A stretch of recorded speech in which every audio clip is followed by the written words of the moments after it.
चला नमस्कार मित्रांनो, आजच्या लेक्चरमध्ये आपण बघणार आहे की जे काही आपली मागच्या वर्षी वनरक्षक भरती झाली, वनरक्षक भरतीमध्ये इंग्रजी विषयाचे कोणकोणते प्रश्न विचारले गेले आणि इंग्रजीचे जे प्रश्न विचारले गेले ते नेमके कोणकोणत्या टॉपिक वरती विचारले गेले हे सगळं आपण आजच्या लेक्चरमध्ये बघणार आहे। आजच्या लेक्चरमध्ये आपण इंग्रजीमध्ये जे जे प्रश्न विचारले होते, कोणत्या टॉपिक मध्ये विचारले होते, कोणकोणत्या टॉपिक वरती TCS न आता आपल्याला माहिती आहे की जी काही वनरक्षक भरती आहे, वनरक्षक भरती ही का कोण घेत असतं, TCS कंपनी घेत असते। आणि TCS चं काय असतं मित्रांनो, TCS चे एक ठरलेले टॉपिक असतात, म्हणजे इंग्रजी विषयाचे जे प्रश्न आपल्याला ते विचारत असतात ते सिलेक्टेड टॉपिक वरती विचारत असतात। म्हणजेच काय, आता तुम्ही जर मागच्या वर्षीच्या प्रश्नपत्रिका बघितल्या असेल, त्या प्रश्नपत्रिकाचं तुम्ही व्यवस्थित अनालिसिस केला असेल तर त्याच्यामध्ये तुम्ही पाहिलं असेल की आर्टिकल वरती प्रत्येक प्रश्नपत्रिकामध्ये 2-2, 3-3 प्रश्न आलेले, बरोबर आहे। त्यानंतर जे काही आपलं पॅराजंबल असतं, बरोबर आहे, म्हणजे सेंटेन्स अरेंजमेंट ज्याला आपण म्हणत असतो, ज्याच्यामध्ये आपल्याला जे काही वाक्य असतात ते सिक्वेन्स लावायचे असतात, त्याच्यावरती सुद्धा प्रत्येक प्रश्नपत्रिकामध्ये 2-2 प्रश्न आपल्याला विचारण्यात आले होते,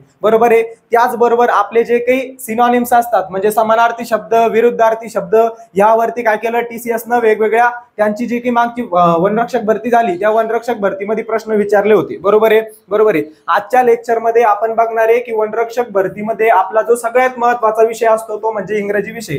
आता इंग्रजी विषय महत्त्वाचा असण्याचं कारण असं आहे की आपली जी तयारी असती, आपण ग्रामीण भागातून शिकलेलो असतो, प्रत्येक विद्यार्थी हा ग्रामीण भागातून आलेला असतो, वनरक्षक भरती करणारा किंवा कोणतीही भरती करणारा, बरोबर आहे। मग होतं काय, आपले जे काही बाकीचे विषय असतात, आपलं जीके झालं किंवा मराठी झालं, त्याचबरोबर गणित बुद्धिमत्ता झालं, हे सगळे विषय परफेक्ट असतात, पण सगळ्यात महत्त्वाचा विषय जो असतो तो म्हणजे इंग्रजी, कारण इंग्रजीच हा विषय भरपूर मुलांना त्या वनरक्षक भरतीच्या मेरिट मधून काढत असतो। पण इंग्रजीचे जे काही प्रश्न आपल्याला विचारत असतात ते सिलेक्टेड टॉपिक वरती विचारत असतात। जर तुम्ही आता इथून पुढे तुम्हाला माहिती की भरती लवकरच येणार आहे, जवळजवळ 2 महिन्याच्या आत किंवा 1.5 महिन्याच्या आत भरती जवळजवळ येऊ शकते, पण ह्या कालावधीमध्ये सुद्धा तुम्ही इंग्रजीचे जे काही प्रश्न आहे ते प्रश्न अनालिसिस करून तुम्ही काय करू शकता, या सगळ्या प्रश्नांचं अनालिसिस करून तुम्ही ठरवू शकता किंवा हेच टॉपिक तुम्ही चांगल्या प्रकारे अभ्यासून इंग्रजी विषयामध्ये सुद्धा चांगला स्कोर करू शकता, चांगले मार्क घेऊ शकता। फक्त आपल्याला जे काही प्रश्नपत्रिका आहे त्या प्रश्नपत्रिकाचा अनालिसिस व्यवस्थित करावं लागेल की TCS जी परीक्षा घेत असतं आपली वनरक्षक भरती, ह्या वर्षी सुद्धा TCS आपली वनरक्षक भरती घेणार आहे। वनरक्षक भरतीमध्ये इंग्रजी विषयाचे नेमके प्रश्न कोणकोणते विचारले, कशा प्रकारे विचारले आणि कोणकोणत्या, सगळ्यात महत्त्वाचं म्हणजे कोणकोणत्या टॉपिक वरती विचारलं, जर हे टॉपिक आपल्याला कळालं आणि प्रश्न विचारण्याची पद्धत कशी होती, त्यांचा टफनेस कसा होता, बरोबर आहे। आता बघा, आपण आजच्या आपल्या लेक्चरमध्ये काय करणार आहे की आपला जो काही इंग्रजीचा विषय असतो, या इंग्रजीच्या विषयामध्ये नेमकं कोणकोणते प्रश्न आले होते, कशा प्रकारे आले होते आणि कोणत्या टॉपिक वरती TCS न काय केला, भर केला किंवा भर दिला, जेणेकरून काय होईल की आपल्याला एका प्रकारचा आयडिया मिळेल आणि आपल्याला टॉपिक्स माहिती होतील। सगळ्यात महत्त्वाचं काय असतं, अभ्यासक्रम माहिती असतो, अभ्यासक्रम महत्त्वाचा असतो आणि टॉपिक्स महत्त्वाचे असते। नेमकं जे टॉपिक तुम्हाला कळाले, हे सगळे टॉपिक कळाल्यानंतर काय होत असतं बाळांनो, तुम्हाला आयडिया येत असतो की आपल्याला एवढे फिक्स टॉपिक विचारणार आहे। जर तुम्ही मागच्या प्रश्नपत्रिका पाहिल्या तर तुम्हाला विचारणार आर्टिकल वरती वारंवार 2-3 प्रश्न, प्रत्येक प्रश्नपत्रिकामध्ये आर्टिकल वरती प्रश्न आलेला आहे। तुम्ही काय करणार, जर TCS आर्टिकल वरती, असं नाही की TCS न वनरक्षक भरती घेतली आणि त्याच्यामध्येच आर्टिकल विचारलं, पण ज्या सरळ सेवा भरती TCS घेत असतं त्या TCS भरतीमध्ये प्रत्येक भरतीमध्ये आर्टिकल वरती प्रश्न राहत असतो, ऍक्टिव्ह वाईस, पासिव्ह वाईस याच्यावरती प्रश्न राहत असतो। आणि सगळ्यात महत्त्वाचं म्हणजे सेंटेन्स अरेंजमेंट, ज्याला आपण पॅराजंबल असं म्हणत असतो, त्याच्यावरती सुद्धा काय असू शकतं, त्याच्यावर सुद्धा प्रश्न विचारत असतात। पण जर आपल्याला माहिती असतं की जर TCS आर्टिकल वरती प्रश्न विचारतोय, जर TCS समानार्थी, TCS ला आवडणारे जे टॉपिक आहे त्याच्यामध्ये समानार्थी म्हणजे सिनॉनिम्स, विरुद्धार्थी म्हणजेच अँटोनिम, हे सगळं ते विचारत असतं, किंवा ॲडम ज्याला आपण वाक्यप्रचार म्हणत असतो, वाक्यप्रचार विचारत असतं, बरोबर आहे। म्हणजे हे सगळे टॉपिक TCS आपल्याला विचारत असतं। हे आपल्याला केव्हा कळणार बाळांनो, हे आपल्याला ज्यावेळेस आपण काय करू, प्रश्नपत्रिकांचं डिटेलमध्ये व्यवस्थित विश्लेषण करू, त्यावेळेस आपल्याला कळणार नेमकं TCS न इंग्रजी विषयाचे कोणकोणते प्रश्न विचारले होते आणि कशा प्रकारे विचारले होते, विचारण्याचा जो काही टफनेस होता तो किती होता, जास्त अवघड विचारले होते का खूपच सोपे विचारले होते की मध्यम होते।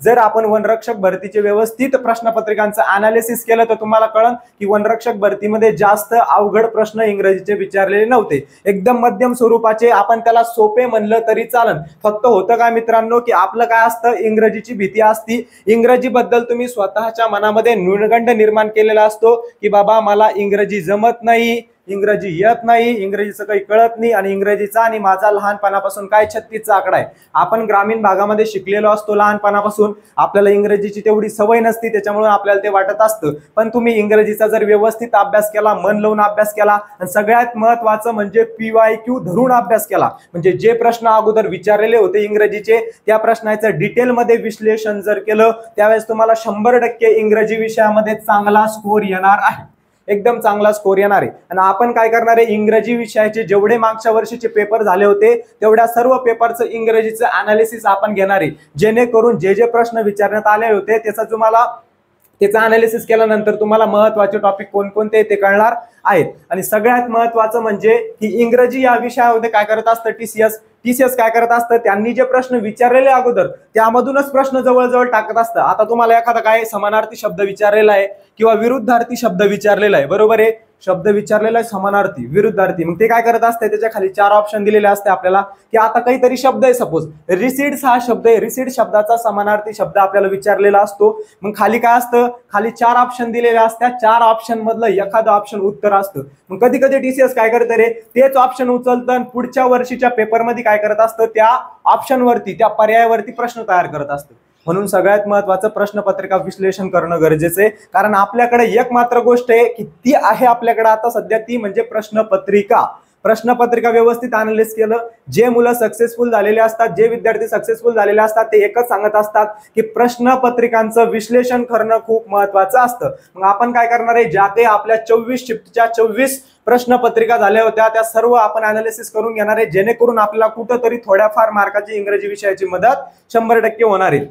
म्हणजेच आपल्याला भरपूर वेळा काय होत असतं, 1 मार्कानं 2 मार्कानं 3-4 मार्कानं 5 मार्कानं आपण वनरक्षक भरतीच्या मागे पडत असतो. वनरक्षक भरतीमध्ये आपलं सिलेक्शन होत नसतं, फक्त 1 मार्कामुळे 2 मार्कामुळे कधी कधी 2-4 मार्कामुळे आपलं सिलेक्शन राहत असतं. मग ते सिलेक्शन राहणारा जो विषय, आता भरपूर मुलांचा जो काही वीक विषय असतो तो विषय म्हणजे इंग्रजी असतो, पण इंग्रजी विषय तुम्हाला आता अवघड वाटणार नाही. त्या प्रकारे आपण काय करणार आहे, एकदम चांगल्या प्रकारे इंग्रजी तयारी करून घेणार आहे, समजून घेणार आहे कशा प्रकारचे प्रश्न आले होते, कशा प्रकारचे प्रश्न विचारले होते. आणि सगळ्यात महत्त्वाचं म्हणजे टीसीएस न कोणकोणत्या टॉपिक वरती फोकस केला होता. आता हे त्यांचे ठरलेले टॉपिक असते, असे नाही त्यांनी यावर्षी हे विचारले टॉपिक पुढच्या वर्षी बदलतील. पुढच्या वर्षी काय होणार आहे, ते या टॉपिक मधून प्रश्न विचारणार पुढच्या वर्षी, म्हणजे पुढच्या वर्षी नाही, जी की आता 1-1.5 महिन्याने येणारी वनरक्षक भरती आहे, त्या वनरक्षक भरतीमध्ये ते हा ढाचा चेंजेस करू शकत नाही. याच पॅटर्न नुसार तुम्हाला प्रश्न फक्त काय होऊ शकतं, आता आर्टिकल वरती प्रश्न विचारला म्हणून आर्टिकल विचारणार नाही का, असं काहीच नसतं. तुम्हाला आर्टिकल वरती 100% प्रश्न विचारणार आहे. फक्त होणार काय की पुढच्या भरतीमध्ये एखादा ते टॉपिक ऍड करू शकता. या टॉपिक मध्ये ऍक्टिव्ह व्हॉइस पासिव्ह व्हॉइस याच्यावरती प्रश्न विचारलेला नव्हता, पण पुढच्या भरतीमध्ये ते काय करू शकता बाळांनो, पुढच्या भरतीमध्ये ते ऍक्टिव्ह व्हॉइस पासिव्ह व्हॉइस वरती विचारू शकता. त्याचबरोबर त्यांनी मागच्या भरतीमध्ये अलंकार, आता बाकीच्या ज्या सरळ सेवा परीक्षा आपण पाहिलं तर त्या सरळ सेवा परीक्षामध्ये ते अलंकार बरोबर आहे म्हणजे फिगर ऑफ स्पीच याच्यावरती प्रश्न विचारत असत्या, पण या भरतीमध्ये विचारलं नव्हतं. जी झाली माग वनरक्षक भरती, पण पुढच्या परीक्षामध्ये पुढच्या भरतीमध्ये ते सुद्धा विचारू शकता. म्हणून सगळ्यात महत्त्वाचं आहे आपल्याला की सगळे टॉपिक व्यवस्थित डिटेलमध्ये शिकणं. पण ह्या टॉपिक वरती प्रश्न आलेले, जर तुमचे 15 प्रश्न ह्या टॉपिक वरती आले असेल तर कुठेतरी 15 मधले 8 ते 10 प्रश्न परत याच टॉपिक वरती तुम्हाला विचारणार आहे, म्हणजे विचारणार आहे.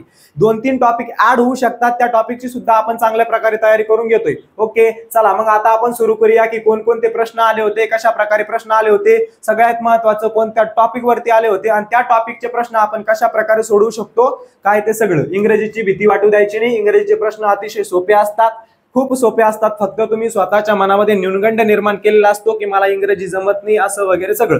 इंग्रजी येत असते, शिकायची असते, कोणालाच इंग्रजी येत नसती, कारण इंग्रजी आपली मातृभाषा आहे का नाही, आपली मातृभाषा मराठी आहे. जसं आपण लहानपणी 1-2 वर्षाचा असताना 2-3 वर्षाचा असताना मराठी बोलायला शिकलो, तसंच आता आपण मोठं झालेलो आहे, आपली कॅप्चर करण्याची क्षमता चांगली आहे. तुम्ही 2 ते 3 महिन्यामध्ये, जर प्रश्नपत्रिकाचं विश्लेषण, आता पेपर तुमचे जवळ चालेले म्हणजे वनरक्षक भरती बाळांनो लवकरच होणार आहे, जवळ आलेली आहे. त्याच्यामुळे तुम्हाला आता सगळ्यात महत्त्वाचं म्हणजे प्रश्न विश्लेषण करणं गरजेचं आहे.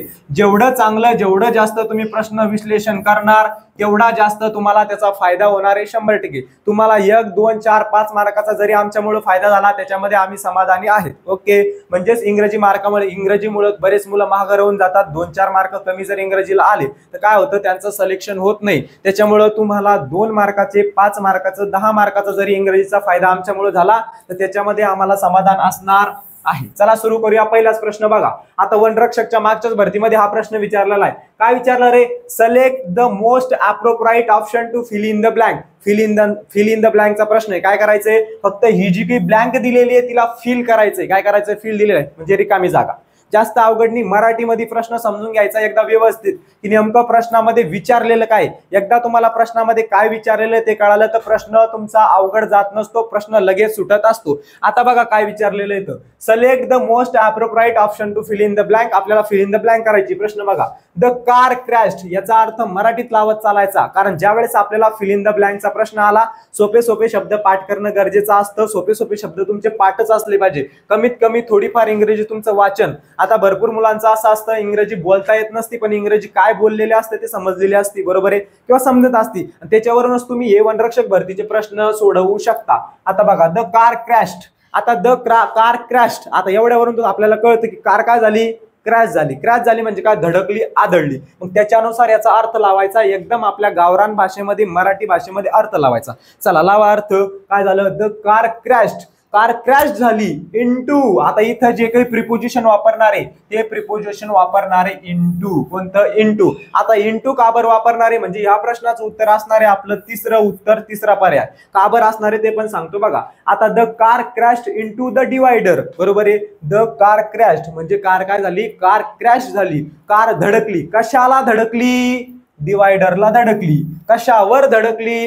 डिवायडरवर जाऊन धडकली. म्हणजे जे काही डिवायडर असतं रस्त्यामध्ये, बरोबर आहे, त्या डिवायडरला जाऊन कार धडकलेली आहे. अशा प्रकारचा अर्थ या वाक्यामधून निघत असतो. ज्यावेळेस आपण इथं इनटू ठेवू त्यावेळेस हे जे वाक्य आहे ते पूर्णपणे अर्थपूर्ण होणार आहे. बरोबर आहे, कळतंय? The car crashed into the divider. आता इनटूचा अर्थ मराठीमध्ये होत असतो ला किंवा वर. ला किंवा वर म्हणजे the car crashed into the divider, की जी काही गाडी आहे किंवा जी काही कार आहे ती डिवायडरला जाऊन धडकली. म्हणजे हे काय झालं? हे झालं शब्दयोगी अव्यय आपल्या मराठीमध्ये. म्हणजेच त्याला इंग्रजीमध्ये म्हणत असत्या प्रिपोजिशन. काय म्हणत असत्या? प्रिपोजिशन. म्हणजे जर तुम्ही वनरक्षक भरतीमधल्या मागच्या प्रश्नपत्रिका बघितल्या इंग्रजीच्या त्याच्यामध्ये प्रिपोजिशन वरती सोपे सोपे प्रिपोजिशन, त्याच्यामध्ये तुम्ही इन हे प्रिपोजिशन पाहिलं असन, त्याच्याच बरोबर ऍट हे प्रिपोजिशन पाहिलं असन, फ्रॉम हे प्रिपोजिशन पाहिलं असन. अशा सोप्या सोप्या प्रिपोजिशन वरती प्रश्न विचारण्यात आले होते. जर आपल्याला कळत असेल की प्रिपोजिशन या प्रकरणावरती किंवा या टॉपिक वरती आपल्याला वनरक्षक भरतीमध्ये प्रश्न विचारताय तर 100% आपण प्रिपोजिशन टॉपिक एकदम चांगल्या प्रकारे काय केला पाहिजे? अनालिसिस केला पाहिजे आणि त्या टॉपिक समजून घेतला पाहिजे, त्या टॉपिकचा अभ्यास चांगल्या प्रकारे केला पाहिजे. चला पुढे बघा. आता इथं जर आपण ऍट ठेवलं, ऍट हे जे काही आता तुम्हाला मी काय सांगितलं होतं की टीसीएस काय करत असतं? जे काही ऑप्शन असत्या, बरोबर आहे, म्हणजे जे काही पर्याय असत्या त्या पर्यायामधलाच नवीन म्हणजे पुढे जी भरती येणार आहे किंवा कोणती भरती तुम्ही देणार आहे ज्याच्यामध्ये इंग्रजी असतं त्याच्यामध्ये ते काय करत असतं? हेच प्रिपोजिशन उचलत असत्या आणि ह्या प्रिपोजिशन वरती प्रश्न तयार करत असत्या. काय म्हणतोय मी? की हेच उचलत असतं याच्यावरती दुसरा प्रश्न तयार करत असत्या. मग तुम्हाला सगळ्यात महत्वाचं जे काही पर्याय दिलेले, सगळ्यात महत्वाचं सांगतोय, जे काही पर्याय दिलेले ते पर्याय अनालिसिस करणं गरजेचं असतं. ते पर्याय समजून घेणं गरजेचं असतं आणि त्या पर्यायामध्ये नेमकं काय आपण करू शकतो ते समजणं गरजेचं असतं. आता बघा, जर आपण इथं ऍट ठेवलं, काय ठेवलं व्यवस्थित सांगतो बघा. इथं काय येणार आहे? इनटू येणार आहे. काय येणार आहे? इनटू येणार आहे. कारण इनटू प्रिपोजिशन जर आपण इथं वापरलं तर इथं या वाक्याला काय होतं रे? अर्थ मिळत असतो. बघा आता ऍट जर वापरलं तर ऍटचा अर्थ काय होतो? ऍटचा अर्थ होतो येथे, तेथे, जेथे. येथे, तेथे. आता जर तुम्ही प्रिपोजिशनचा चांगल्या प्रकारे अभ्यास केला तर ऍट हे फक्त एखाद्या जागेसाठी वापरत असत्या, ठिकाणासाठी वापरत असत्या. आता आपण काय म्हणू शकतो? I am at Pune. बरोबर आहे. I am at Pune. मी पुणे या ठिकाणी आहे. बरोबर आहे. किंवा एखाद्या शहराचं नाव तुम्ही घेऊ शकता, एखाद्या वस्तूचं नाव तुम्ही घेऊ शकता आणि मी इथं सॉरी वस्तूचं नाही, एखाद्या ठिकाणाचं जागेचं नाव तुम्ही तिथं वापरू शकता. चला पुढं. म्हणजे हे इथं येणार आहे का? हे इथं येऊ शकत नाही. त्याच्यानंतर फ्रॉम. फ्रॉम या शब्दाचा अर्थ होतो किंवा या प्रिपोजिशनचा अर्थ होतो पासून. मग इथं पासून जर आपण टाकलं, द कार आदळली. पासून कोणापासून? ज्या वेळेस आपण मराठीमध्ये व्यवस्थित अर्थ त्याचा शोधून लगेच तुम्हाला कळलं की इथं जर आपण मराठीत वाक्य वाचलं तर द कार क्रॅश्ड म्हणजे जी काही कार आहे ती धडकली. कशाला धडकली? डिवायडरला धडकली. मग ला किंवा तुम्हाला वर वापरणं असलं तुम्ही काय वापरू शकता, इंटू वापरू शकता. ओके चला, त्याच्यानंतर इंटू तर ते आपलं उत्तर आहे. अप म्हणजे काय रे, वर. आता तुम्ही म्हणशाल सर इथं वर आहे, मग इथे हे वापरू शकत नाही का? आपण वापरू शकत नाही, कारण इथं फक्त इंटूच वापरण्यात येणार आहे. The car crashed up the divider. Up जर तिथं वापरलं तर तिथं त्याला समर्पक अर्थ भेटत नाही, त्याच्यामुळे अप आपण तिथं वापरू शकत नाही. कधी लक्षात ठेवायचं की इंटू हे शब्दयोगी अवयव कधी वापरत असत्या, ज्यावेळेस एखादी गोष्ट होती, ला धडकतीये, ला होतीये किंवा च्यासाठी होतीये, त्यासाठी काय वापरत असत्या, इंटू हे प्रिपोजिशन वापरत असत्या. लक्षात ठेवायचं. चला पुढचा प्रश्न बघा. पुढच्या प्रश्नामध्ये आता विचारलेले select the most appropriate option to fill in the blank. परत दुसरा जो प्रश्न आला तो प्रश्न कशाचा आला, फिल इन द ब्लँकचा आला. कशाचा आला, कुठे गेलो, फिल इन द ब्लँक म्हणजे रिकामी जागा भरा. आता फिल इन द ब्लँक असे सोपे सोपे जे वाक्य असतात ते लक्षात ठेवत चालायचे की नेमकं या वाक्याचं म्हणणं काय. आता या वाक्याचं म्हणणं काय की रिकामी जागा पूर्ण कर बाबा, काय कर, रिकामी जागा पूर्ण कर. आता बघा इथं काय शब्द आहे रे, व्हेअर. इथं कोणता शब्द आहे, व्हेअर. याला म्हणत असत्या व्हेअरला WH टाईप क्वेश्चन. काय म्हणत असत्या, WH चा प्रश्न किंवा WH टाईप क्वेश्चन याला म्हणत असत्या. बरोबर आहे. म्हणजे जो प्रश्न आपल्याला WH ने सुरू होणारा असतो त्याला WH टाईप विचार म्हणत असत्या. आता कधीही WH च्या प्रश्नामध्ये जर तुम्हाला सर्वनाम वापरायचं असलं, आता इथं काय वापरावं लागणार आहे, आपल्याला सर्वनाम वापरायचं. म्हणजे काय रे, मराठीत अर्थ काढत चालायचा. आपल्या मराठीमध्ये, आपल्या मातृभाषेमध्ये त्याचा अर्थ काढत चालायचा. बघा कसं, हे बघा, where is the child dash dash वाज क्राईंग. आता सोपंच आहे, सोपं आपल्याला कळतं, एकदम सोप्या पद्धतीने जायचं. जसं आपल्याला आपल्या झेडपी शाळेमध्ये, मी झेडपी शाळेमध्ये शिकलेलो आहे. आपली जिल्हा परिषद शाळा असते, त्या जिल्हा परिषद शाळेमध्ये सर लोक कसे शिकवते आपल्याला, छोटे छोटे वाक्य, छोटे छोटे शब्द कसे पाठ करायचे, कसं लगेच कळतंय. व्हेअर म्हणजे काय, कोठे. बरोबर आहे.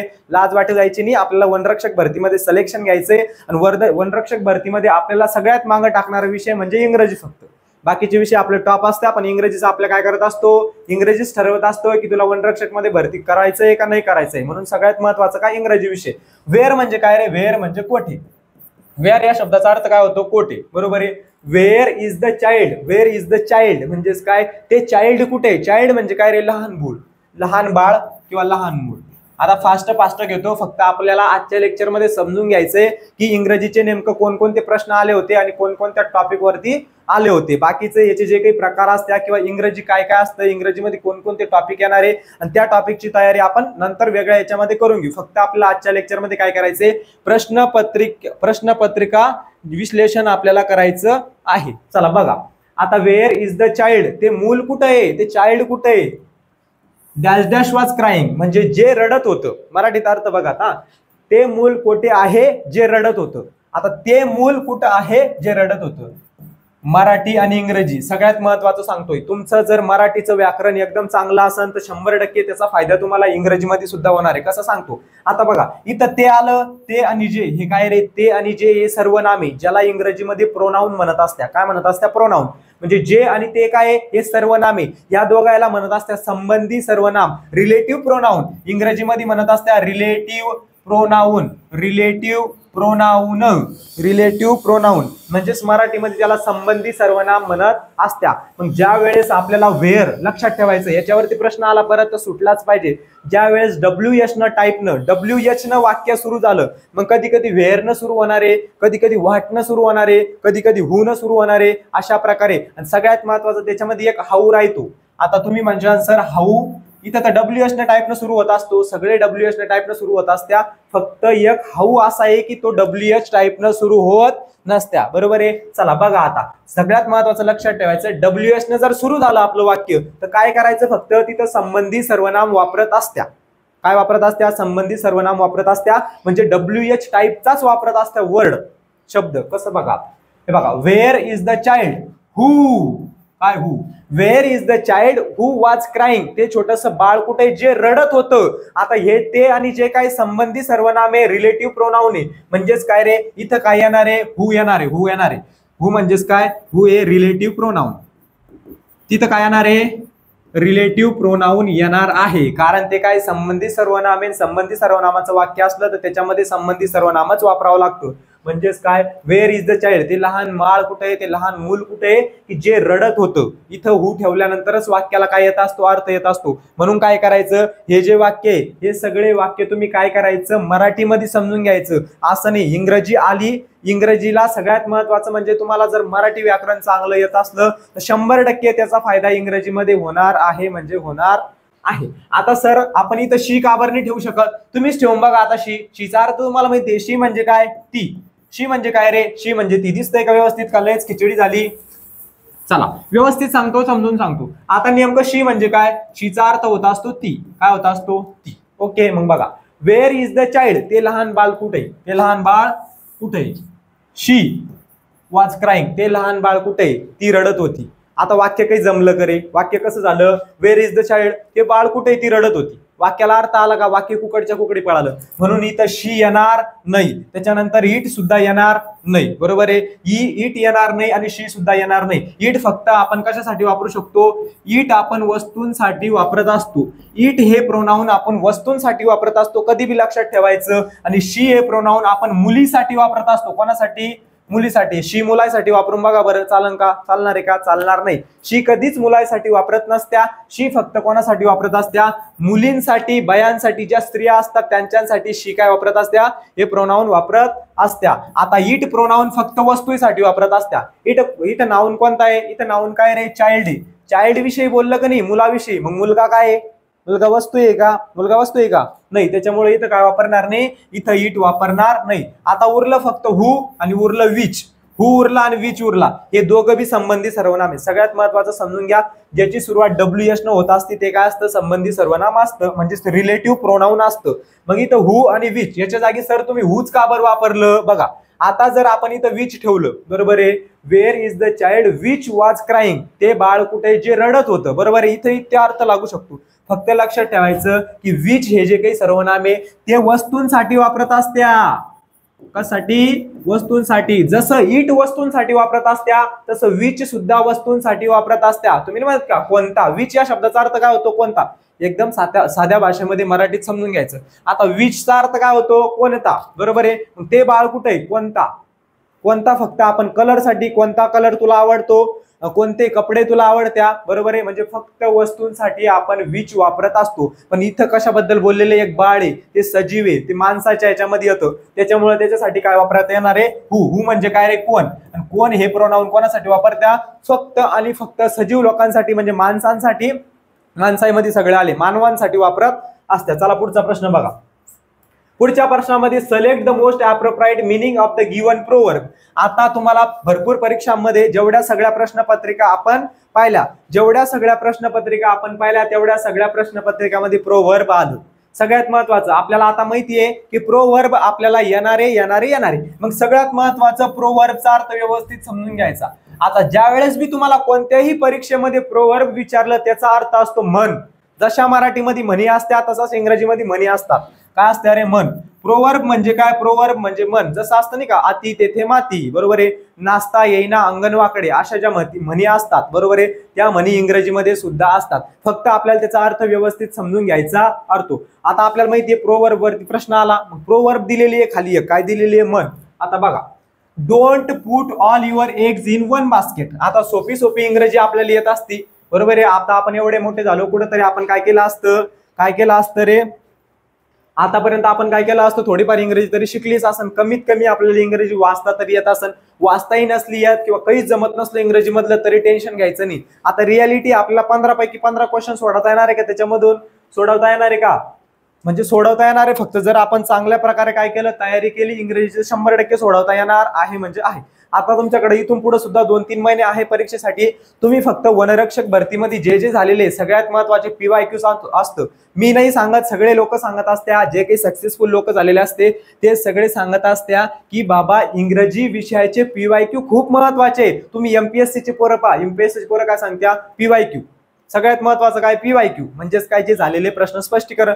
दुसरं आपण इंग्रजीचं काही करू बी शकत नाही, कोणाचं पुस्तकही वाचू शकत नाही, काही करू शकत नाही. सगळ्यात महत्वाचं PYQ बघू शकतो, त्याचं अनालिसिस करू शकतो. एखादं चांगलं पुस्तक घ्यायचं, त्या पुस्तकामध्ये चांगलं अनालिसिस दिलेले, ते अनालिसिस वाचायचं चांगल्या प्रकारे. कारण TCS काय करत असतं, त्याच अनालिसिस मधून प्रश्न उचलत असतं आणि पुढच्या भरतीमध्ये नेऊन फेकत असतं.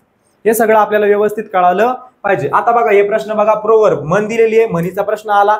कसा सोडवायचा बघा. इथं आपलं पाठांतर असलं पाहिजे म्हणीचं, बरोबर आहे. म्हण कुठंतरी आली पाहिजे किंवा म्हणी आपल्याला माहिती पाहिजे. माहिती नसली फक्त आपल्याला म्हणीचा अर्थ कळाला पाहिजे, काय अर्थ असतो वगैरे. बघा आता डोंट. डोंट म्हणजे काय रे, एक एक शब्द पाहायचा, व्यवस्थित बघायचा. डोंट म्हणजे काय, नाही. डोंट म्हणजे काय, नाही किंवा नकोस. डोंट या शब्दाचा अर्थ होतो नाही किंवा नकोस. Don't put all your eggs. आता एवढं तरी माहिती असं, लहानपणी शिकवत होतं आपल्याला.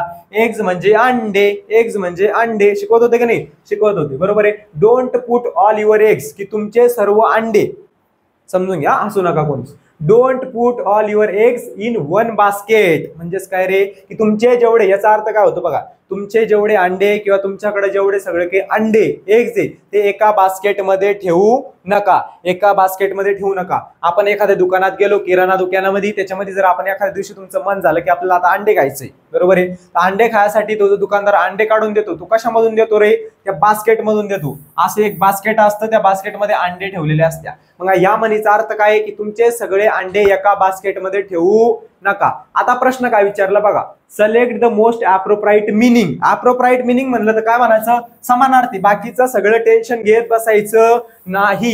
अप्रोप्राइट मिनिंग म्हणलं तर फक्त एवढं लक्षात ठेवायचं की आपल्याला समानार्थी शब्द शोधायचंय किंवा समानार्थी वाक्य शोधायचं आहे. म्हणजे जे वाक्य आपल्याला दिलेले, जी म्हण आपल्याला दिलेली आहे, त्या म्हणीची समानार्थी म्हण, त्या म्हणीसारखाच अर्थ असलेली म्हण आपल्याला शोधायची असते. कळालं. आता या म्हणीचा अर्थ आपण खाली शोधू. एक एक वाक्य व्यवस्थित वाचायचं. याचा अर्थ कळाला की तुमचे सगळे अंडे एकाच बास्केटमध्ये ठेवू नका. कळालं. चला पुढे बघा.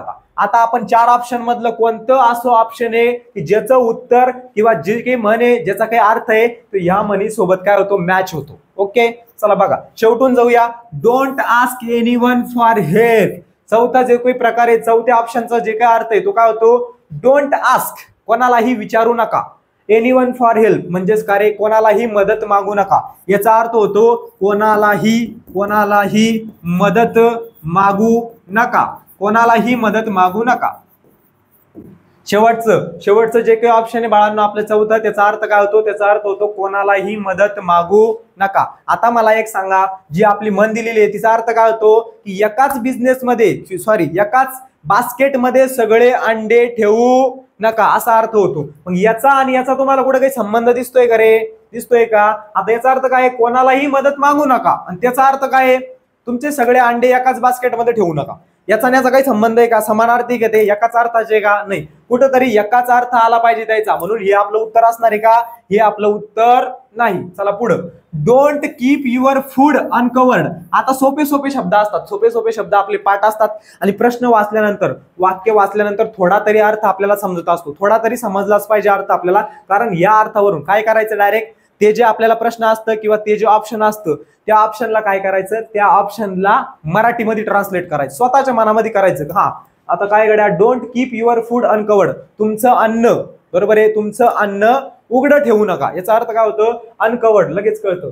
Don't keep your food uncovered, तुमचं अन्न उघडं ठेवू नका. लगेच अर्थ कळाला मला, तुमचं अन्न उघडं ठेवायचं नाही असा अर्थ होतो याचा. आणि याचा अर्थ काय होतो, की तुमचे सगळे अंडे एका बास्केटमध्ये ठेवू नका. याचा आणि याचा काही संबंध आहे का रे, दिसतोय का? इथं जेवणाबद्दल बोललेलं आहे तिसऱ्या पर्यायामध्ये कशाबद्दल बोललेलं आहे, जेवणाबद्दल. पण आपल्याला म्हण कोणती विचारलेली आहे, की तुमचे सगळे अंडे एकाच याच्यामध्ये ठेवू नका, बरोबर आहे. हे उत्तर येणार आहे का, नाही, कारण याचा आणि याचा अर्थ कुठंच मेळ खात नाही, सारखं येत नाही. चला दुसरं बघा.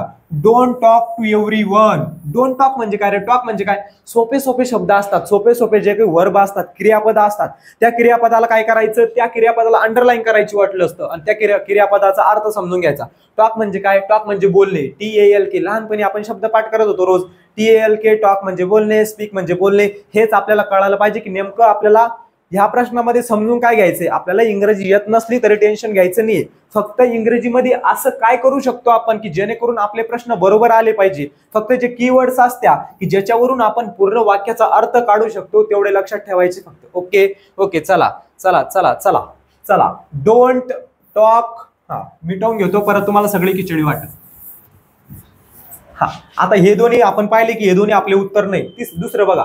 Don't talk to everyone you meet. Meet म्हणजे काय, भेटणे, बरोबर आहे. डोंट टॉक टू एव्हरीवन, कोणाशीच बोलू नका.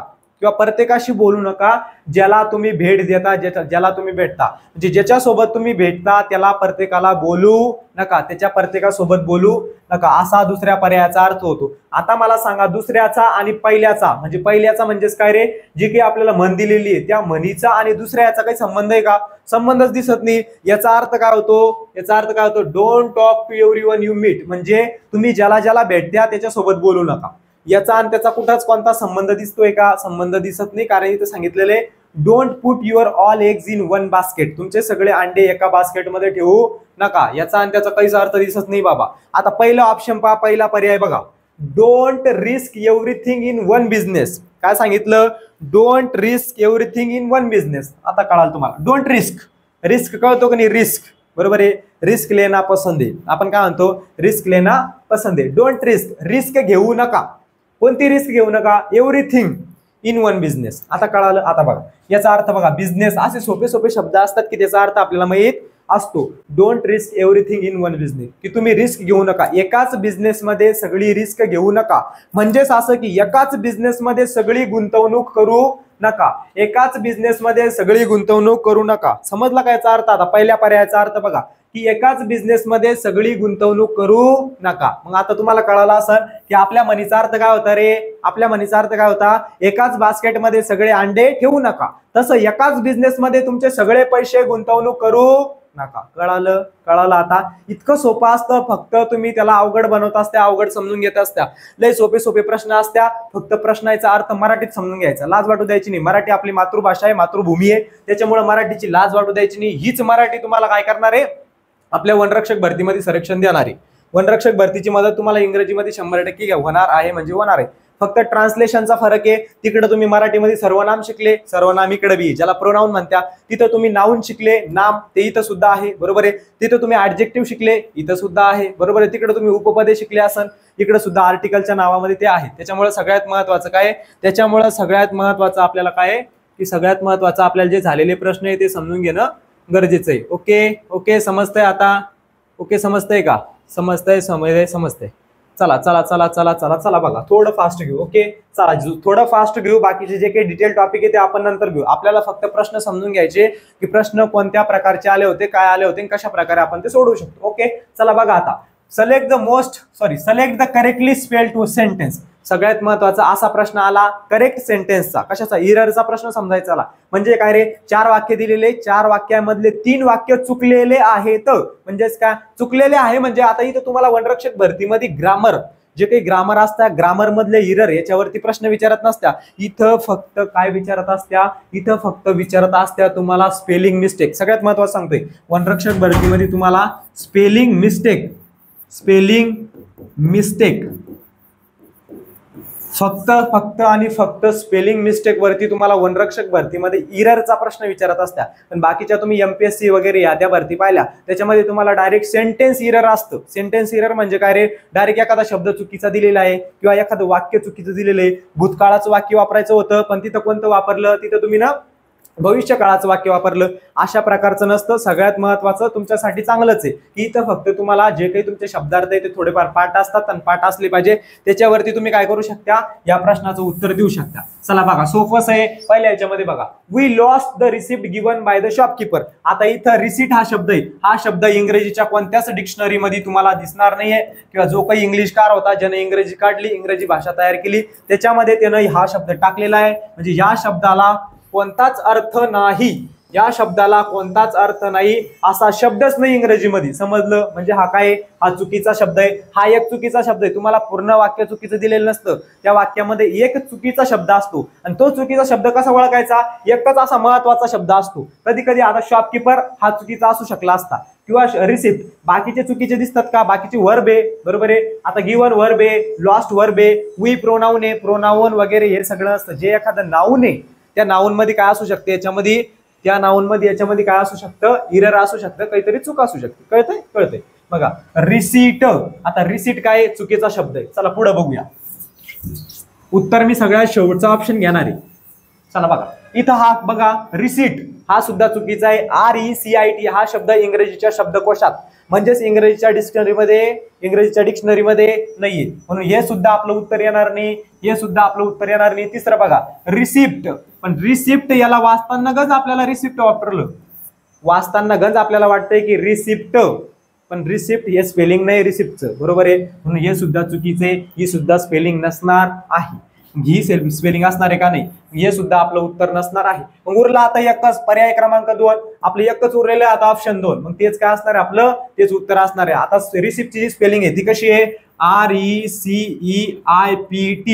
आता काय होऊ शकतं, कधी कधी हा प्रश्न रिपीट सुद्धा होऊ शकतो. प्रत्येक परीक्षामध्ये 2-3 प्रश्न असे तरी असतात की रिपीट होत असतात, काही प्रश्न असे असतात तुमच्या ऑप्शन वरूनच काढलेले असतात, बरोबर आहे. पण सगळ्यात महत्वाचं आपल्याला पॅटर्न कळणं, सगळ्यात महत्वाचं आपल्याला पॅटर्न कळणं गरजेचं असतं. काय करणं गरजेचं असतं, पॅटर्न म्हणजेच काय, select the correctly spelled sentence, की आपल्याला करेक्टली स्पेल्ड सेंटेन्स म्हणजे जे काही बरोबर वाक्य आहे त्याच्यावरती प्रश्न येतोय, तर मग आपल्याला काय केलं पाहिजे, आपण त्या प्रकरणाचा त्या टॉपिकचा एकदम चांगल्या प्रकारे अभ्यास केला पाहिजे. चला बघा आता इथं काय अर्थ होतो रे, रिसिप्ट, ही रिसिप्टची बरोबर स्पेलिंग आहे. आता रिसिप्ट म्हणजे काय, रिसिप्ट म्हणजे पावती, पावती, पावती.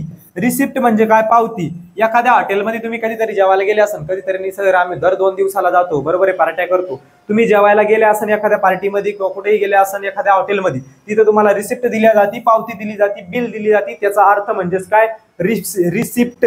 आता पूर्ण वाक्याचा अर्थ आपण समजून घेऊ. We lost the receipt.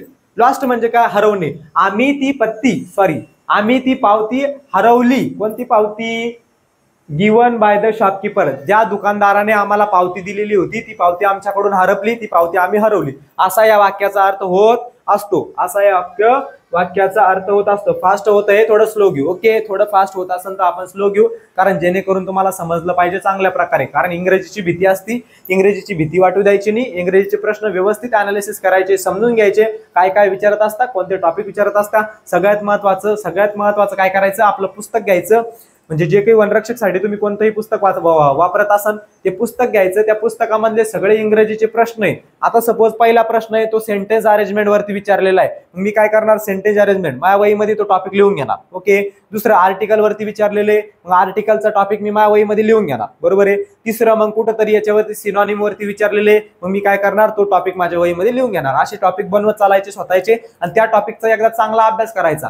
ते सगळे टॉपिक तुमचे चांगला अभ्यास झाला त्या सगळ्या टॉपिकचा, त्याच्यानंतर काय करायचं, ते सगळे टॉपिक संपल्यानंतर त्या सगळ्या टॉपिकचा तुम्ही चांगल्या प्रकारे अभ्यास केल्यानंतर अजून टॉपिक ऍड करायचे त्याच्यामध्ये, म्हणजे जे वनरक्षक भरतीमध्ये विचारलेले नव्हते ते सुद्धा ऍड करायचे. मग त्या TCS चे तुम्ही वेगवेगळे प्रश्न बघू शकता की TCS ने ज्या वेगवेगळ्या भरत्या घेतलेल्या आहे त्याच्यामध्ये इंग्रजीचे प्रश्न पाहिजे. ऍक्टिव्ह वाईज पासिव्ह वाई वरती विचारलं, तो लिहायचं एक. मग फिगर ऑफ स्पीच म्हणजेच काय, अलंकारवरती विचारलं, तो एक टॉपिक लिहायचा. असं सोपं एकदम चांगल्या प्रकारे तयारी करायची. ओके ओके ओके, चला याचा अर्थ काय असणार, याचं उत्तर काय असणार आहे, याचं उत्तर असणार आहे पर्याय क्रमांक 2. चला पुढचा प्रश्न बघा. पुढच्या प्रश्नामध्ये select the most appropriate option that can be used. आता सिलेक्ट करा म्हणे, एक ऑप्शन सिलेक्ट करा. कोणतं, used as one word substitution. सगळ्यात महत्वाचं की पॉइंट आणि प्रश्न समजून घ्यायची गरज असती. कोणता प्रश्न, हा वन वर्ड सबस्टिट्यूट. सगळ्यात महत्वाचं एवढंच आहे. सॉरी हा, वन वर्ड सबस्टिट्यूट एवढं समजून घ्यायचं. वन वर्ड सबस्टिट्यूट म्हणजे काय, वन वर्ड सबस्टिट्यूशन म्हणजे काय रे, की जेवढा काही शब्द इथे दिलेला आहे किंवा जेवढ्या याला अंडरलाईन मारलेली आहे, ज्याच्या खाली रेष मारलेली आहे, त्याच्यासाठी एकच शब्द निवडणं. म्हणजे जसं मराठीमध्ये तुम्हाला शब्द समूहासाठी एक शब्द मराठीच्या व्याकरणामध्ये आपल्याला कसं असतं मराठीच्या व्याकरणामध्ये आपल्याला कसं असतं, शब्द समूहासाठी एक शब्द. तसंच इथं काय असतं रे, एवढ्या मोठ्या शब्द समूहासाठी एकच शब्द वापरा, म्हणजे वन वर्ड सबस्टिट्यूशन. समजलं. आता वन वर्ड सबस्टिट्यूशनचा अर्थ कळाला. मग ज्यावेळेस बी तुम्हाला वन वर्ड सबस्टिट्यूशन म्हणजे शब्द समूहासाठी एक शब्द या प्रकरणावरचा टॉपिकवरचा अभ्यासाला लगेच तुमचा सुटणार आहे. चला बघा आता प्रश्न समजून घेऊ. तानियास, मराठीमध्ये वाक्य समजून घ्यायचं की काय विचारलेले, कशा प्रकारे विचारलेले, लगेच आपण त्याचं उत्तर काढू शकतो. तानिया नावाची एक मुलगी आहे. तानियास म्हणजेच काय, तानियाचा. आता काय, तानिया नावाच्या मुलीचा, तानियाचा आन्सर टू समथिंग. आन्सर म्हणजे काय रे, उत्तर. आन्सर टू समथिंग, कशाला तरी. समथिंग म्हणजे काय, कशाला तरी. Answer to something someone has said. Said म्हणजे काय बोलले, म्हणजेच याचा अर्थ काय होतो पूर्ण याचा, की हे उत्तर तानियाचं उत्तर, तिला कोणतरी काहीतरी बोललं किंवा काहीतरी विचारलं. Someone has said, someone has said, समूहा शब्द समूहाबद्दल शब्द, हा तेच आहे बरोबर. Tania's answer to something someone has said, की कोणीतरी काहीतरी बोललं त्याला तानियानं उत्तर दिलं. कळतंय का, की कोणीतरी तिला काहीतरी विचारलं किंवा कोणीतरी काहीतरी विचारलं त्याला तानियानं काय दिलं, उत्तर दिलं. कळालं एवढाच अर्थ कळाला, की Tania's answer to something someone has said, कोणीतरी काहीतरी म्हणलं त्याला तानियानं काय दिलं, उत्तर दिलं. चला पुढे बघूया आपण, पुढे बघूया. केम इमिडिएटली, बरोबर. इथपर्यंत अंडरलाईन, फक्त सेड पर्यंत कम इमिडिएटली म्हणजेच काय, कोणीतरी आलं म्हणे अचानक आणि त्यानं अचानक काय केलं, काहीतरी विचारलं, मग ज्यानं काहीतरी विचारलं त्याला उत्तर दिलं. त्याला काय दिलं, उत्तर दिलं. जसं आपल्याला कोणतरी विचारलं, आपल्या घरामध्ये आपण बसलेलो असतो किंवा कुठेतरी जात असतो. आता आपण शाळेत चाललो, 2-4 लोक असतात, कुठे चालला बाबा, त्याला सगळं दिसतं आपण शाळेत चाललो, तरी विचारता असतात काही की असे, बरोबर आहे. मग आपण त्याला काय देत असतो, प्रत्युत्तर देत असतो. काय देत असतो, प्रत्युत्तर, म्हणजे परत उत्तर देत असतो त्याच्या प्रश्नाचं. म्हणजेच काय, त्या प्रत्युत्तराला म्हणत असतात रिप्लाय. चॅटिंग माहिती का, चॅटिंग, हा सर माहिती. त्या चॅटिंग मध्ये एखाद्याचा मेसेज आपल्याला, आपण त्याला काय देतो, रिप्लाय, की बाबा तुम्हाला रिप्लाय दिला नाही, तुम्हाला रिप्लाय केला नाही, बरोबर आहे की नाही, तुम्हाला रिप्लाय दिला नाही, मला रिप्लाय केला नाही. रिप्लाय म्हणजे काय, उत्तर देणे किंवा प्रत्युत्तर देणे म्हणू शकतो. जर आपल्याला कोण काहीतरी विचारलं तर आपण त्याला प्रत्युत्तर देत असतो, त्याचं उत्तर देत असतो. मग इथं या शब्दासाठी किंवा या शब्द समूहासाठी कोणता शब्द येणार आहे, तो येणार आहे रिप्लाय. कोणता येणार आहे, रिप्लाय. आता बाकीचे आपण बघू. टॉक म्हणजे काय रे, टॉक म्हणजे बोलणे. मग एखाद्यानं आपल्याला काहीतरी विचारलं, आपण बोललो, बरोबर आहे, बोललो आपण, पण ते बोलणं म्हणजे मग आपण काही बोलावं का. आपल्याला एखाद्याने विचारलं तू कुठे चालला, बरोबर आहे, मग आपण वेगळंच आपण काहीतरी बडवलं, मी असं केलं, तसं केलं, हे केलं, ते केलं. तसं नसतं. आपल्याला त्यानं जे विचारलं त्याला धरूनच काय द्यावं लागेल, त्याचं उत्तर द्यावं लागेल, तेच बोलावं लागेल. मग त्यालाच धरण्याला, त्यालाच विचारण्याला काय म्हणत असत्या, त्याला म्हणत असत्या रिप्लाय. कळालं. चला, म्हणजे इथं टॉक येणार नाही. चला त्याच्यानंतर क्वेश्चन म्हणजे काय रे, क्वेश्चन म्हणजे प्रश्न. आता एखाद्यानं तुम्हाला प्रश्न विचारला तर तुम्ही त्याला परत प्रश्नच विचारणार आहे का. एखाद्यानं तुम्हाला म्हणलं तू काय करणार आहे आज, तुम्ही काय विचारणार, तू काय करणार आहे आज. त्यानं तुम्हाला विचारलं, तुम्ही विचारणार तू कुठे गेला होता आज. पहिले तुम्ही काय करणार, त्यानं विचारलेल्या प्रश्नाचं उत्तर देणार, बरोबर आहे. तुम्ही पहिले काय करणार, त्यानं विचारलेल्या प्रश्नाचं उत्तर देणार, त्याच्यानंतरच मग त्याला तुम्ही दुसरा प्रश्न विचारणार. म्हणजे इथं याचा अर्थ क्वेश्चन सुद्धा येणार नाही, याचं उत्तर येणार रिप्लाय. आता टर्न म्हणजे काय रे, वळण घेणे. गाडीचं जसं आपण वळण घेत असतो, लेफ्ट राईट, वळण घेणे. टर्न या शब्दाचा अर्थ होत असतो वळण घेणे. कळालं हा प्रश्न कशा प्रकारे सोडवायचा, तर कळालं का. ओके. चला बघूया पुढचा प्रश्न. Select the most appropriate option to fill in the blank. आता तुम्हाला कळतंय की बाबांनो फिल इन द ब्लँकचे प्रश्न येत आहे. मग आपल्याला कळतंय फिल इन द ब्लँकचे सोपे प्रश्न, जे फिल इन द ब्लँकचे प्रश्न असते आपल्याला नाही का, लहानपणी 4थी 5वीला असताना, 7वी 8वीला असताना इंग्रजीच्या फिल इन द ब्लँक्स होत्या. रिकाम्या जागा भरा, कधी उतारा दिलेला असता, उतारामधले प्रश्न भरा किंवा त्याच्याच रिकाम्या जागा असायच्या. तसंच असतं, जास्त अवघड नसतं, फक्त प्रश्न व्यवस्थित समजून घ्यायचं असतं. चला बघा, दे विजिटेड. आता प्रश्न बघूया. दे विजिटेड म्हणजे काय रे, भेट देणे. विजिटेड म्हणजे काय, भेट देणे. दे विजिटेड, त्यांनी भेट दिली. तुम्ही कोणाकोणाला भेट देता सांगा. त्यांनी भेट दिली. त्यांनी कोणाला भेट दिली, पुढे बघूया. They visited dash Vivekananda memorial rock. आता विवेकानंद मेमोरियल रॉक काय रे, एक प्रसिद्ध ठिकाण आहे. हे काय, एक प्रसिद्ध ठिकाण. हे काय, प्रसिद्ध ठिकाण म्हणजे काय, फेमस ठिकाण आहे. हे जे काही आहे ते काय, एक फेमस ठिकाण आहे. इन कन्याकुमारी. कुठे आहे, कन्याकुमारी नावाचं जे काही शहर आहे, त्या शहरामध्ये एक विवेकानंद मेमोरियल रॉक आहे, म्हणजे एक प्रसिद्ध ठिकाण आहे. आणि आपल्याला माहिती आहे दादांनो, की जे काही प्रसिद्ध ठिकाणे असतात, म्हणजेच काय रे, एखादं प्रसिद्ध ठिकाण आहे किंवा एखादं प्रसिद्ध शहर आहे, त्याच्या अगोदर आपण द हे आर्टिकल वापरत असतो, द हे उपपद वापरत असतो. कोणतं उपपद वापरत असतो, द हे उपपद वापरत असतो. म्हणजे या प्रश्नाचं उत्तर असणार आहे आपल्या द. काय असणार आहे, द. आता आपल्याला कसं कळालं हा आर्टिकलचा प्रश्न आहे, पर्यायावरून कळालं की हा कशाचा प्रश्न आहे, आर्टिकलचा प्रश्न आहे. लगेच कळतंय. आणि काय, आर्टिकल आहे. इंग्रजीमध्ये 3च आर्टिकल असत्या, एक असतो ए, दुसरा असतो ॲन आणि तिसरा कोणता असतो, द. मग जर आपल्याला कळते आर्टिकल वरती प्रश्न येतोय तर दादांनो आर्टिकलचा एकदम चांगल्या प्रकारे अभ्यास करायचा. 100% आर्टिकल वरती प्रश्न येणार म्हणजे येणारच. कळतंय. आणि जर तुम्ही म्हणलं आर्टिकल वरती प्रश्न येणार नाही तर दुसरं तुमच्याकडे काय, बरोबर आहे. दुसरं तुम्हाला कुठून भेटणार आहे की इकडून तिकडून, नेमकं कोणत्या टॉपिक मधून येणार आहे? फक्त तुम्हाला इंग्रजीच्या झालेल्या प्रश्नपत्रिका सांगणार की नेमकं आपल्याला इंग्रजीवरती कोणत्या टॉपिक वरती प्रश्न येणार.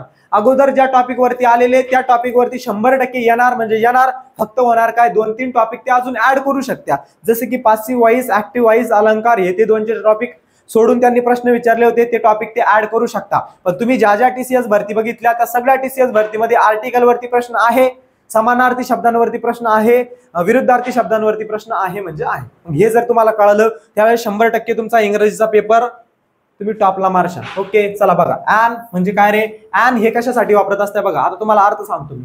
दे विजिटेड, त्यांनी भेट दिली, the Vivekananda memorial rock in Kanyakumari. Kanyakumari मध्ये प्रसिद्ध ठिकाण आहे विवेकानंद मेमोरियल रॉक नावाचं, त्या ठिकाणाला त्यांनी काय दिली? भेट दिली. असं ह्या वाक्याचा काय होतो? अर्थ होत असतो. आता बघा, आता इथं ॲन कोणी वापरला आपण? ॲन का बरं नाही वापरलं? कारण ॲन हे आर्टिकल वापरत असत्या ज्यावेळेस आपल्याला एखादे स्वर असतात, इंग्रजी मधले स्वर आहे 5, कोणकोणते? ए, ई, आय, ओ, यू. जर तुम्हाला इथं म्हणजे कुठं रे, जिथं आर्टिकल वापरायचं असतं त्याच्याच पुढं लगेच आर्टिकल आलं, सॉरी स्वर आले, म्हणजे कोणते? ए, ई, आय, ओ, यू एवढे आर्टिकल, एवढे उपपद जर इथं तुम्हाला स्टार्टिंगला आले याच्यातलं कोणतंही एक, त्यावेळेस ॲन वापरत असत्या. किंवा याचा उच्चार म्हणजे जिथं आर्टिकल वापरायचंय, जिथं उपपद वापरायचंय, ज्याचा उच्चार ओके ओके ओके बघा, हे बघा, दे विजिटेड म्हणजेच काय? जिथं तुम्हाला आर्टिकल वापरायचं असतं त्या आर्टिकलच्या पुढं काय आलं पाहिजे? की जे काही स्वर आहे, स्वर्ण सुरू होणार काय आलं पाहिजे? शब्द आलं पाहिजे, स्वर्ण सुरू होणार किंवा स्वराच्या उच्चारानं, म्हणजे कोणतं रे?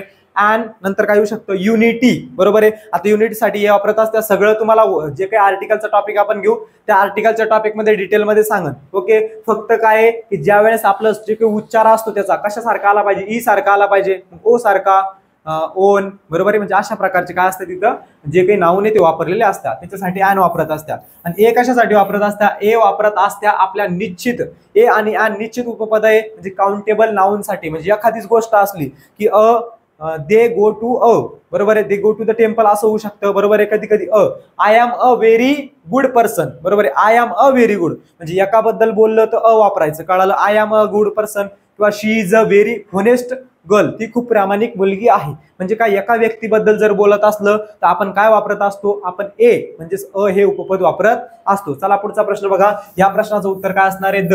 कारण लक्षात ठेवायचं 3च उपपद आहे. या 3 उपपदाचा तुम्ही चांगल्या प्रकारे अभ्यास केला. या 3 उपपदामध्ये आपल्याला कोणकोणते रूल्स सांगितलेले, कोणकोणते रूल्स दिलेले, ते रूल्स सगळे पाठ करायचे, व्यवस्थित वाचायचे. या टॉपिकवरचे सगळे प्रश्न तुमचे नक्की 100% सुटणार आहे, म्हणजे सुटणार आहे. चला पुढचा प्रश्न बघा. 3 आर्टिकल आहे. कोणतं? पहिलं ॲन आणि ए, हे दोघाला म्हणायचं निश्चित, डेफिनिट आर्टिकल. हे दोघं असत्या निश्चित. आणि द हे आर्टिकल अनिश्चित आर्टिकल असतं, अनिश्चित उपपद असतं. कळालं? द फक्त कुठं वापरत असत्या? जे काही प्रसिद्ध ठिकाण आहे, बरोबर आहे, किंवा एखादं शहर आहे किंवा नद्या झाल्या, नद्याच्या अगोदर द आर्टिकल वापरायचं, किंवा प्रसिद्ध ठिकाणाच्या अगोदर द आर्टिकल वापरायचं, किंवा कोणतंही महत्वाचं ठिकाण असलं, महत्वाचा व्यक्ती असला. आता महात्मा गांधी महत्वाची व्यक्ती आहे की नाही? भगतसिंग आहे महत्वाची व्यक्ती आहे, बरोबर आहे. डॉक्टर बाबासाहेब आंबेडकर आहे महत्वाची व्यक्ती आहे. या सगळ्या महत्वाच्या लेखच्या महत्वाच्या व्यक्तींच्या अगोदर काय वापरायचं? द हे आर्टिकल, द हे उपपद वापरायचं असतं. ओके, कळालं? आणि ॲन कुठं वापरायचं? जिथं जे काही आपल्याला नाऊन विचारलेले म्हणजे रिकाम्या जागाचा पुढचा शब्द स्वरानं सुरू होणारा पाहिजे, त्याचबरोबर त्याचा उच्चार स्वरानं निघणारा पाहिजे, त्यावेळेस ॲन वापरायचं. आणि एखाद्या गोष्टीबद्दल, एखाद्या वस्तूबद्दल बोललेलं असलं तर वापरायचं. कळालं? ते सगळं तुम्हाला डिटेलमध्ये नंतर मी सांगेन. चला बघा आता पुढं. Select the most appropriate antonym. आता अँटोनिम म्हणजे दुसरं काही नसून काय असतो? विरुद्धार्थी शब्द असतो. याचा अर्थ असतो विरुद्धार्थी शब्द. फक्त टीसीएस काय करत असतं? इथं त्याला थोडस त्याला काय दाखवणे? थोडस फॅशनेबल दाखवणे. त्याच्यामुळे ते काय वापरत असतं? अँटोनिम. अँटोनिमला तुम्ही अपोजिट सुद्धा, आपल्याला लहानपणी असायचं नाही का? अपोजिट लहानपणी असायचं बघा. सिमिलर शब्द, अपोजिट शब्द, बरोबर आहे. म्हणजे समानार्थी शब्द, विरुद्धार्थी शब्द आपल्याला असायचे, बरोबर आहे की? समानार्थी शब्द आणि विरुद्धार्थी शब्द, बरोबर आहे, ते आपल्याला असायचं. म्हणजे अँटोनिम म्हणजे काय? अँटोनिम म्हणजे अपोजिट वर्ड. कळतंय? कळतंय. अँटोनिम या शब्दाचा अर्थ काय होतो? विरुद्धार्थी, बाकी दुसरं काही नाही. आपल्या याच्यामध्ये आपण त्याला अपोजिट शब्द समजू शकतो. आता आपल्याला कळालं की TCS न काय वरती प्रश्न विचारला? अँटोनिम वरती, आणि त्याचा फेवरेट टॉपिक आहे अँटोनिम सिनोनिम. जे काही समानार्थी असलं आपल्या TCS भरतीमध्ये आपल्याला व्होकॅब जास्त विचारत असतात. व्होकॅब्युलरी म्हणजे काय रे? जे काही आपले वाक्यप्रचार असत्या, त्याचबरोबर आपले समानार्थी शब्द असत्या, आपले विरुद्धार्थी शब्द असतात, या सगळ्यावरती, किंवा जे आपण त्याला वन वर्ड सबस्टिट्यूशन म्हणतो, म्हणजे शब्द समूहासाठी एकच शब्द वापरणं, या सगळ्या टॉपिक वरती TCS भर देत असतं. आणि त्याच्यासाठी आपली व्होकॅब चांगली पाहिजे. काही जे काही समानार्थी असत्या, विरुद्धार्थी असते, ते वाचल्यानंतर लगेच आपल्याला त्याचा अर्थ येत असतो. ओके, चला बघूया प्रश्न. इथं दिलेला आहे तुम्हाला आजार शब्द. कोणता? आजार. या शब्दाचा अर्थ काय होतो बघा. आता अँटोनिम विचारलेलं आपल्याला. काय विचारलेले? अँटोनिम विचारलेले. काय विचारलेलं आपल्याला? अँटोनिम विचारलेलं आहे. अँटोनिम म्हणजे काय? विरुद्धार्थी शब्द. कोणत्या शब्दाचा अँटोनिम विचारलेला आहे आपल्याला? आजार या शब्दाचा अँटोनिम. ओके, अँटोनिमचा अर्थ फक्त विरुद्धार्थी म्हणायचं, बाकी दुसरं काही नसतं. आता इथं आजार या शब्दाचा अर्थ काय होतो? अर्धवट असलेला किंवा अर्धवट उघडा असलेला. आता सगळ्यात महत्वाचा पॉइंट तुम्हाला सांगतोय मी, लक्षात ठेवा. कधी बी TCS काय करत असतं जास्त करून, आता तुम्हाला आजार या शब्दाचा विरुद्धार्थी शब्द विचारला, बरोबर आहे, पुढच्या भरतीमध्ये म्हणजे जी काही येणारी भरती आहे त्या भरतीमध्ये काय करणार रे? त्या भरतीमध्ये तुम्हाला स्मॅश्ड हा शब्द देईल. कोणता? स्मॅश्ड हा शब्द देईन, आणि तुम्हाला विचार स्मॅश्ड या शब्दाचा विरुद्धार्थी शब्द सांगा, किंवा कधी कधी काय करण, स्मॅश्ड या शब्दाचा समानार्थी शब्द सांगा. म्हणजे जे काही आपले पर्याय असत्या, जे काही आपले ऑप्शन असत्या, त्याच्यामध्येच काय सांगू शकता, त्याच्यामध्येच प्रश्न तयार करू शकता. म्हणून तुम्हाला सांगितलं हे सगळं काय करायचं, जे ऑप्शन आहे त्या ऑप्शनचं एकदम चांगल्या प्रकारे डिटेल विश्लेषण करायचं. ओके, चला बघा. आजार या शब्दाचा अर्थ होत असतो अर्धवट उघडा असलेला. ओके, आता आपल्याला विरुद्धार्थी विचारलं म्हणजे याचा विरुद्धार्थी काय असणार आहे? मराठीमध्ये लिहून बघायचं. विरुद्धार्थी विचारलेलं बरं का, इथं कन्फ्युज व्हायचं नाही. समानार्थी आणि विरुद्धार्थी मध्ये आपण काय होत असतो? कन्फ्युज होत असतो. चला बघा, अर्धवट उघडा असलेला, बरोबर आहे, कळाला याचा अर्थ. आता याचा विरुद्धार्थी शब्द काय असणार आहे? पूर्णपणे बंद असलेला. आता दरवाजा उघड्याचा विरुद्धार्थी शब्द काय असणार आहे? बंद. आता 100% तुमचं उत्तर आलं असेल. आता तुम्हाला पुढचं उत्तर सुद्धा सांगायची गरज पडणार नाही, कारण याचा अर्थ जर होता असेल अर्धवट उघडा असलेला, किंवा अर्धवट जाऊ द्या, उघडा असलेला म्हणा फक्त. आजार या शब्दाचा अर्थ काय होतो? उघडा असलेला, उघडा असणारा. मग त्याचा जो काही विरुद्धार्थी शब्द असणार आहे तो काय असणार आहे बघू आपण. आता क्लोज्ड या शब्दाचा मराठीमध्ये अर्थ होता असतो, तुम्हाला माहितीच तो. आता क्लोज या शब्दाचा अर्थ तरी तुम्हाला माहिती असेल. काय होतो रे? काय होतो? बंद, पूर्णपणे बंद. क्लोज्ड म्हणजे काय? पूर्णपणे बंद झालेला. तिसरं फिक्स्ड म्हणजे काय रे? निश्चित. फिक्स्ड या शब्दाचा अर्थ होतो निश्चित. आणि राहिलं आपलं फ्री म्हणजे फुकट. फ्री म्हणजे काय? फुकट, मोफत. मग आता लगेच तुम्हाला उत्तर कळालं. आता हा काय? उघडा आहे. मग उघड्याच्या विरुद्धार्थी शब्द काय असतो? बंद. जसं मी तर लहानपणीच 5वीला असताना शिकलो होतो. क्लोज म्हणजे बंद करणे, ओपन म्हणजे उघडणे. क्लोज म्हणजे बंद करणे, ओपन म्हणजे उघडणे. फक्त इथं ओपन साठी उघडण्यासाठी ओपन नाही वापरलं, कारण ओपन थोडा सोपा शब्द आहे. थोडंसं फक्त अवघड वापरलं. काय? आजार शब्द वापरला. कळालं? आजार हा सुद्धा रिपीट होऊ शकतो, किंवा याच्यामधल्या ऑप्शन मधलं रिपीट होऊ शकतं. मग याचा विरुद्धार्थी शब्द कोणता असणार आहे? तो असणार आहे बंद, म्हणजे क्लोज्ड. आजार या शब्दाचा विरुद्धार्थी शब्द कोणता असणार आहे? क्लोज्ड असणार आहे. कळालं? चला पुढे बघूया. Select the option that can be used as a one word substitution. परत कशाचा प्रश्न आला रे? परत आला वन वर्ड सबस्टिट्यूशनचा प्रश्न. म्हणजेच काय? शब्द समूहाबद्दल एक शब्द त्याच्यावरती परत प्रश्न आला. मग आपल्याला कळतंय आतापर्यंत 2 प्रश्न झालं. आपली जी काही झालेल्या प्रश्नपत्रिका होता त्याच्यामधली पहिलीच प्रश्नपत्रिका आपण घेतलेली आहे. पहिलीच प्रश्नपत्रिका आपण घेतलेली. स्मॅश राहिलं होतं का? हा, याच्यामध्ये स्मॅश शब्दाचा अर्थ राहिला. स्मॅश या शब्दाचा अर्थ होतो फोडणे. काय होतो? फोडणे. गडबडीमध्ये राहिला, फोडणे. स्मॅश्ड या शब्दाचा अर्थ होत असतो फोडणे. व्यवस्थित तुमच्या वहीमध्ये तुम्ही लिहून घेऊ शकता. फक्त स्मॅश्ड या शब्दाचा अर्थ काय होतो? फोडणे होतो. चला बघा, ते सुद्धा त्याचा विरुद्धार्थी शब्द नसणार आहे. आता वन वर्ड सबस्टिट्यूशन वरती दुसरा प्रश्न आहे. पहिलीच तुमची ही प्रश्नपत्रिका झालेली, त्याच्यामध्ये तुम्हाला कळतंय वन वर्ड सबस्टिट्यूशन वरती 2 प्रश्न येत आहे. मग तुम्ही त्या ठिकाणी वन वर्ड सबस्टिट्यूशनचा एकदम चांगल्या प्रकारे अभ्यास केला पाहिजे. ओके, चला बघा. रीना सेड शी लाइक्ड.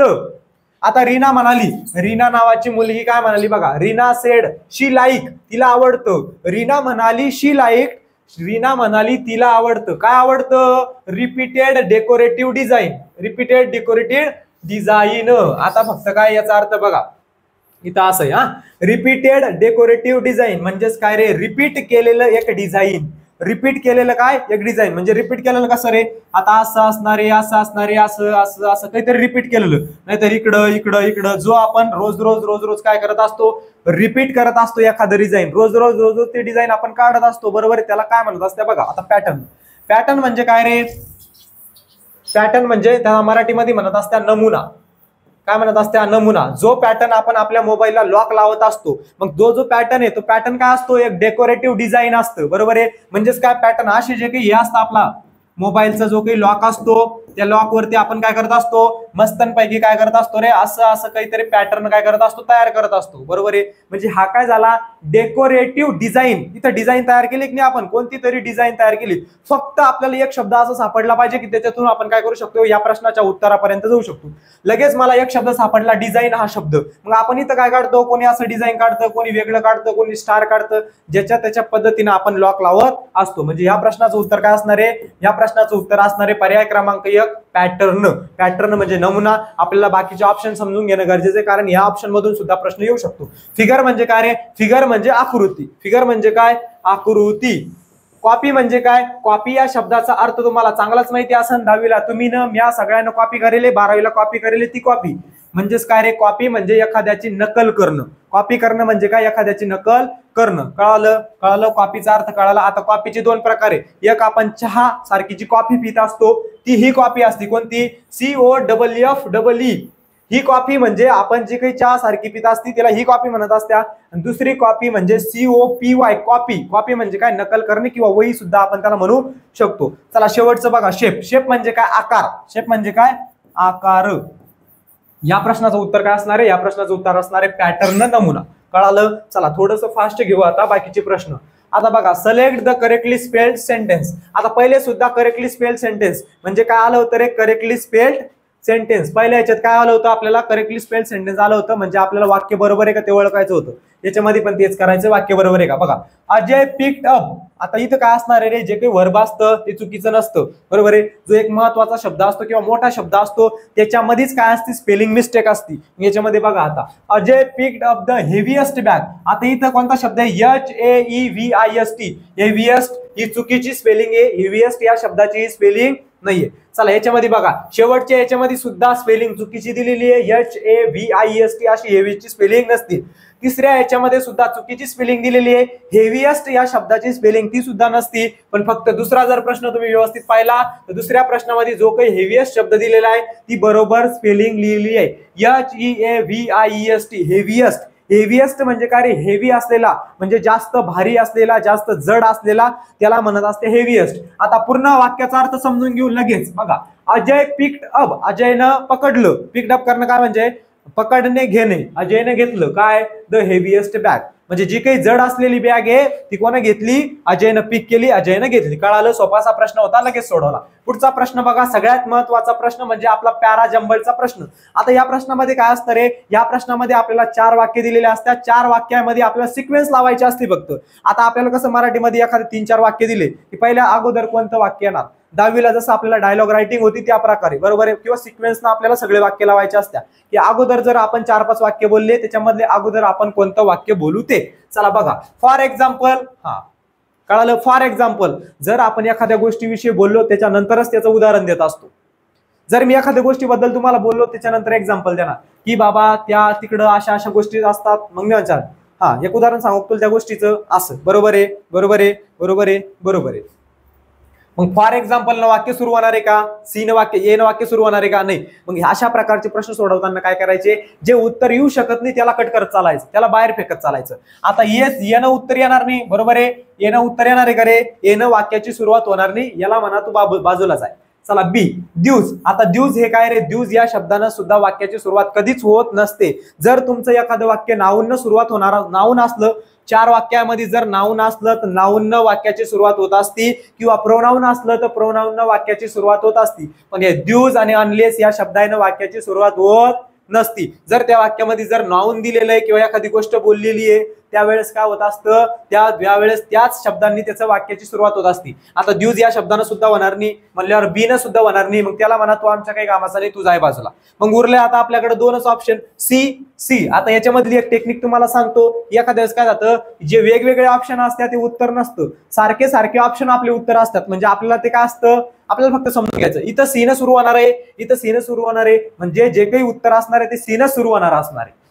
बरोबर आहे. चला बघा पुढे बघूया. सेव्हरल फॅक्टर्स, आता याला सुरुवात झाली. Several factors have had a negative impact on arrival of visitors to India. याचा मराठीत अर्थ सांगतो. सेव्हरल फॅक्टर्स अशा काही गोष्टी आहे म्हणतो की have had a negative impact, की ज्याचा नकारात्मक प्रभाव आहे कोणावरती, जे अरायव्हलचे व्हिजिटर्स आहे, जे भारतामध्ये भेट देणारे विदेशीयन लोक आहे त्याच्यावरती एक निगेटिव्ह इम्पॅक्ट पडतो, नकारात्मक एक भाव पडतो. कोणत्या गोष्टीचा, कोणत्या तरी गोष्टीचा, काहीतरी अशा गोष्टी आहेत. मग त्याच्यामध्ये काय सांगा, फॉर एक्झाम्पल त्याच्यामध्ये मग आपण एक्झाम्पल देऊ. तुला एक एक्झाम्पल सांगू का त्याचं, बघ मग. The effluents from the Mathura refinery affect the marble of the Taj Mahal in Agra.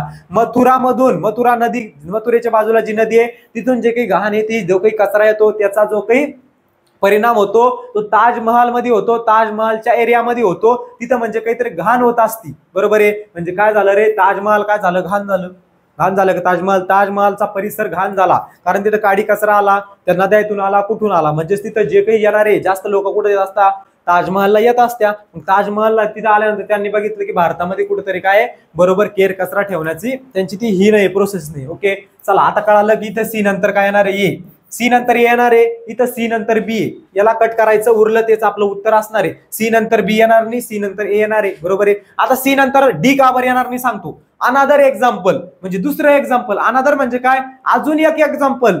अरे पहिले दे अगोदर मग त्याच्यानंतर दुसरं दे ना. बरोबर आहे. ते काय करण, पहिले एखादं एक्झाम्पल देईन त्याच्यानंतर दुसरं देईन. बरोबर आहे. फॉर एक्झाम्पल हे झालं पहिलं, त्याच्यानंतर दुसरं एक्झाम्पल, म्हणजे याच्या नंतर आपल्याला ए नंतर डी आला पाहिजे. एक एक्झाम्पल दिल्यानंतर दुसरं एक्झाम्पल आपण घेताना त्याच्यामध्ये दुसरं काहीच वापरू शकत नाही. हे छोटे छोटे पॉइंट्स असतात ते आपल्याला कळाले पाहिजे. म्हणजे ए नंतर डी येणार आहे, मग ए नंतर डी कोणत्या याच्यामध्ये, इथं तर नाही आहे, इथं तर नाही आहे, इथं उलट आहे. बरोबर आहे. त्याच्यानुसार सुद्धा तुम्ही उत्तर काढू शकता. म्हणजे या प्रश्नाचं उत्तर काय असणार आहे, CADB असणार आहे. शेवटचं वाक्य काय, B. Dues unless this deterrents are attended to tourism industry will not flourish. पूर्ण वाक्याचा तुम्हाला परत एकदा अर्थ सांगतो व्यवस्थित. बघा, several factors have had a negative impact on arrival of visitors to India. की भारतामध्ये येणारे जे काही विदेशी लोक आहे, जे काही वेगवेगळ्या प्रसिद्ध ठिकाणाला भेट देण्यासाठी येते, त्यांच्यावरती नकारात्मक प्रभाव पडतो. कशाचा रे. बघा फॉर एक्झाम्पल, की ज्या मथुरामधली रिफायनरी, मथुरामधली जी काही घाण आहे ती ताजमहल कडे येते, त्याच्यामुळे ताजमहलचा परिसर घाण होत असतो. चला पुढे बघा, दुसरं example. Another example is that the beautiful beaches in India. की भारतामधले जे काही चांगले बीचेस आहे, बरोबर आहे, ते काय होत्या, टर्निंग इनटू रबिश डम्प्स. ते कशामध्ये टर्निंग होत आहे, घाण होत आहे म्हणे. ते बीचेस घाण होत आहे कशामुळं, गार्बेजमुळं. कारण लोक गार्बेज कचरा करतात. गार्बेज म्हणजे काय, केर कचरा. या केर कचऱ्यामुळे काय होतंय, सगळं घाण होतंय. त्याच्यानंतर काय, dues unless this deterrents are attended to. जर भारतातल्या लोकांनी याच्याकडे लक्ष नाही दिलं तर काय होईल, जे काही टुरिझम आहे, म्हणजे भारतामध्ये जे काही प्रसिद्ध ठिकाण आहे ते सगळे खराब होऊन जाईल. म्हणजे पर्यटन स्थळ, पर्यटन सगळे भारतामधले काय होऊन जाईल, खराब होऊन जाईल. कळालं.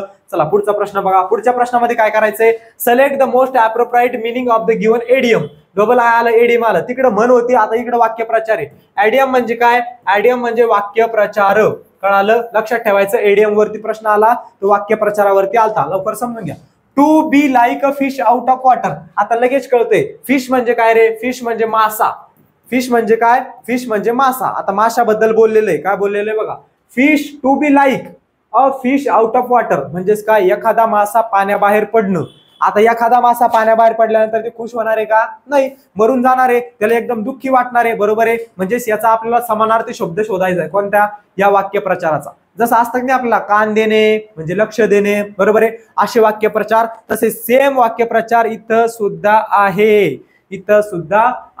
To be like a fish out of water म्हणजे एखादी जी काही फिश आहे, एखादा मासा आहे तो पाण्याबाहेर पडणं. एखादा मासा पाण्याबाहेर गेल्यानंतर काय होईल, तो तिथं मरून जाईल. मग बघा याचा प्रत्येकाचा अर्थ व्यवस्थित समजून घ्यायचा. आता to be thirsty and dry. Thirsty म्हणजे काय रे, तहानलेला. बरोबर आहे, तहान लागले. ड्राय म्हणजे काय, कोरडे. आता पाण्याबाहेर पडल्यानंतर त्याला तहान लागणार आहे का, तहान लागणार आहे त्याला, हा सर तहान लागणार आहे पाण्याबाहेर पडल्यानंतर. बरोबर आहे. अरे तो पाण्यातच राहतो रात्रंदिवस, त्यानं भरपूर पाणी पिलेलं असणार आहे. बरोबर आहे. पण पाण्याबाहेर पडल्यानंतर तो ताणलेला होणार आहे का, किंवा ड्राय होणार आहे का, कोरडा होणार आहे का? म्हणजे इथं या काही प्रश्नाचं उत्तर आहे ते ऑप्शन नंबर 1 नसणार आहे, कारण की याचा समर्पक अर्थ बरोबर तिथे बसत नाही. पुढे बघा, to be in a safe place. Safe place म्हणजे काय? एक एक शब्द असतो रे बाबा, एक एक शब्द. क्लू पाहिजे आपल्याला, फक्त एका शब्दावरून कळायला पाहिजे याचं उत्तर काय येणार आहे म्हणून. बरोबर आहे. आता सेफ, सेफ म्हणजे काय रे? सेफ झोन म्हणतो आपण, जे फ्री फायर वगैरे खेळत असतात, पबजी बिबजी, त्याला सेफ झोन वगैरे कळत असतात. बरोबर आहे. मग सेफ म्हणजे काय? सेफ म्हणजे सुरक्षित. आता पाण्याबाहेर मासा पडला म्हणल्यावर तो सुरक्षित राहणार आहे का? आपल्याला काय समानार्थी विचारलेले, विरुद्धार्थी विचारलेलं असतं ते उत्तर असतं. पाण्याबाहेर मासा पडला समानार्थी राहणार आहे का? नाही, चुकणार आहे. बरोबर आहे. म्हणजे ते त्याचं उत्तर नसणार आहे. पहिलं उत्तर नाही, दुसरं उत्तर नाही. तिसरं बघा, टू फील व्हेरी कम्फर्टेबल. आपल्याला म्हणतं बघा, तुला कम्फर्टेबल वाटतंय का, तुला चांगलं वाटतंय का? टू फील कम्फर्टेबल म्हणजे काय रे? टू फील कम्फर्टेबल म्हणजे काय? चांगलं वाटणं, हॅपी वाटणं, आनंदी वाटणं, समाधानी वाटणं. आता एखादा पाण्याबाहेर पडला म्हणल्यावर तो चांगला वाटणार आहे का? त्याला चांगलं वाटणार आहे का? नाही. एखादा म्हणजे मासा, मासा जर पाण्याबाहेर पडला त्याला चांगलं वाटणार आहे का? नाही. शेवटचं ऑप्शन उरलं, तेच आपलं उत्तर असणार आहे. To feel awkward. To feel awkward unhappy. Awkward म्हणजे काय रे? अस्तव्यस्त असणं, अस्तव्यस्त असणं, कसं तरी होणं. ऍकवर्ड या शब्दाचा अर्थ लगेच लक्षात ठेवायचं. ऍकवर्ड म्हणजे अस्तव्यस्त असणं, कसं तरी होणं. आणि अनहॅपी म्हणजे तर तुम्हाला सांगायची गरज नाही. अनहॅपी म्हणजे दुःखी असणं, आनंदी नसणं. आता हे काय असणार आहे? या प्रश्नाचं उत्तर असणार आहे, कारण याचा अर्थ आणि हा अर्थ मॅच होतो. म्हणजेच काय? जर एखादा मासा पाण्याबाहेर पडला त्याला कसं वाटणार आहे? एकदम कसं तरी होणार आहे आणि तो दुःखी होणार आहे. कळालं? ह्या प्रश्नाचं उत्तर काय असणार आहे? To feel awkward and unhappy. चला पुढे बघूया. परत प्यारा जंबलचा प्रश्न आला. कशाचा प्रश्न आला? परत प्यारा जंबलचा प्रश्न आला. बरोबर आहे. चला सोडूया लगेच. Select the paragraph are given below. Jumble order arrange करायचे सेंटेन्सेस, बाकी टाइमपास करत बसाच नाही. जर तुम्हाला परीक्षेला प्रश्न आला अशा प्रकारे, फक्त लक्षात द्यायचं काय विचारलेलं आहे? अरेंज द पॅराग्राफ अरेंज करायचं आहे आपल्याला, म्हणजे खालीवर करायचं आहे, बरोबर लावायचं सिक्वेन्सनं. बाकीचा पूर्ण प्रश्नामध्ये वाचण्यामध्ये वेळ वाया घालवत बसायचा नाही. चला बघा, the Indian elephant is a cultural symbol throughout Asia. आता आपल्याला कळतंय की द इंडियन्स पासून सुद्धा वाक्याची सुरुवात होऊ शकते. That is because of. आता दॅटनं वाक्याची सुरुवात होणार नाही, कारण अगोदर इथं प्रोनाउन दिलेलं आहे बघा, इन इंडिया दिलेलं आहे. द इंडियन इलेफंट हे काय झालं? नाऊन झालं. मग नाऊनचं वाक्य दिलेलं आहे म्हणल्यावर दॅट या शब्दाने सुरुवात होणार नाही. देर आर अबाउट, देरनं सुद्धा सुरुवात होणार नाही. तर आपण बघूया आता सुरुवात कशानं होतीये, काय होतीये बघूया.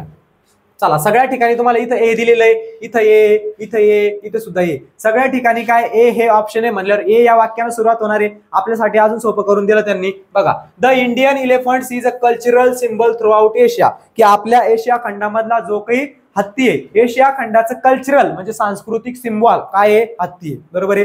सांस्कृतिक सिम्बॉल कोणतं आहे? सांस्कृतिक चिन्ह कोणतं आहे? आपल्या भारताचं, भारताचं नाही, पूर्ण एशियाचं आहे, पूर्ण आशिया खंडाचं सांस्कृतिक चिन्ह कोणतं आहे? हत्ती हा प्राणी आहे. आता हे विचारलं, त्याच्यानंतर काय सांगणार? ए नंतर that is because the tiger is called the national animal. ते कशामुळे रे? कारण अॅनिमलला काय म्हणत असतात? भारताचा राष्ट्रीय प्राणी म्हणत असतात. भारताचा राष्ट्रीय प्राणी हा वाघ आहे, म्हणून याला काय केलं? हत्तीला पूर्ण एशियाचा कल्चरल प्राणी बनवलेलं आहे. काय बनवलेलं आहे? कल्चरल प्राणी बनवलेलं आहे. म्हणजे इथं काय असणार? A B.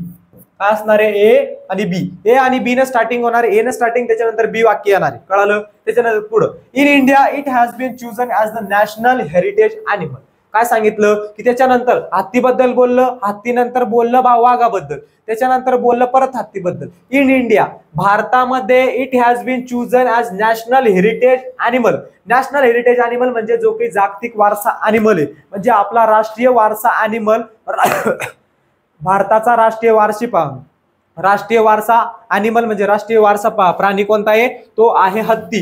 तो कोणता आहे? हत्ती. याच्यानंतर कोणता येणार आहे? सी येणार आहे. कोणता येणार आहे? A B C. म्हणजे काय? डायरेक्ट जसे दिलेले तसेच तसे. कधी कधी असं सुद्धा असतं, जसे वाक्य दिलेले तसेच तसे असतात. There are about 28,000 elephants in India. 25% them in Karnataka. किती तर किती आहे? जवळजवळ 28,000 हत्ती भारतामध्ये आहेत. म्हणजे या प्रश्नाचं बरोबर उत्तर काय असणार आहे? ABCD असं असणार आहे. काय असणार आहे? ABCD असं असणार आहे. ABCD ACBD असं असणार आहे. Okay okay okay. बरं, सॉरी.